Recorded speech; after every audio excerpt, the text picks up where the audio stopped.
Des rangées d'abris de fortune parsèment le paysage de la région Afar, où des milliers de personnes ont été déplacées suite à des récents tremblements de terre qui ont détruit maisons et routes.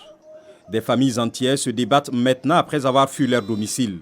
La plupart des personnes déplacées qui arrivent dans ce camp près d'Awash Arba sont des pastoralistes qui ont dû laisser derrière eux leur bétail. Moussa Akele travaillait lui à l'usine de sucre de Kabana, à environ 250 km d'Addis Abeba, lorsque la terre a tremblé fin décembre. Nous avons été chassés de notre vie agréable et paisible. Notre situation actuelle est très difficile. Nous n'avons plus la même nourriture qu'avant. Nous sommes en mode survie. Lorsqu'elle a dû évacuer sa maison, Asea Ali, une femme de 26 ans, mère de 2 enfants, n'a rien pu emporter avec elle. Je n'ai pas pris d'affaires chez moi.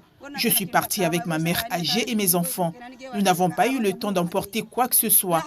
Il s'agissait d'une catastrophe naturelle et nous avons fui pour sauver nos vies. Comme plusieurs milliers d'autres personnes, Moussa et Asea vivent sous des tentes plantées au milieu d'une végétation aride. Des camions chargés d'eau et de nourriture arrivent ponctuellement dans ce camp. Ils nous fournissent de la nourriture, mais il y a beaucoup de monde et ce n'est pas suffisant. Comme vous pouvez le voir, nous sommes sur un terrain poussiéreux. Nous avons des enfants avec nous et nous sommes également confrontés à une pénurie d'eau. Un centre de santé a été érigé dans le camp par les autorités locales. Plusieurs femmes se pressent dès l'ouverture, notamment pour peser leurs enfants en bas âge. Abokar Hassan, chargé de la réponse sanitaire, estime recevoir chaque jour entre 200 et 300 personnes. Pour lui, la principale préoccupation est d'éviter la propagation du choléra.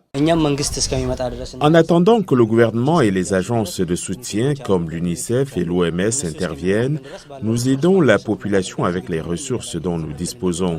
Nous sommes sur le terrain, nous logeons et dormons aux côtés de la population. Selon le Bureau des affaires humanitaires de l'ONU, les autorités éthiopiennes ont évacué plus de 60 000 personnes vivant dans des zones à risque, dont certaines à proximité d'un barrage qui pourrait rompre selon les autorités. Ces personnes déplacées continuent d'affluer vers l'abri temporaire d'Awash Arba avec leurs effets.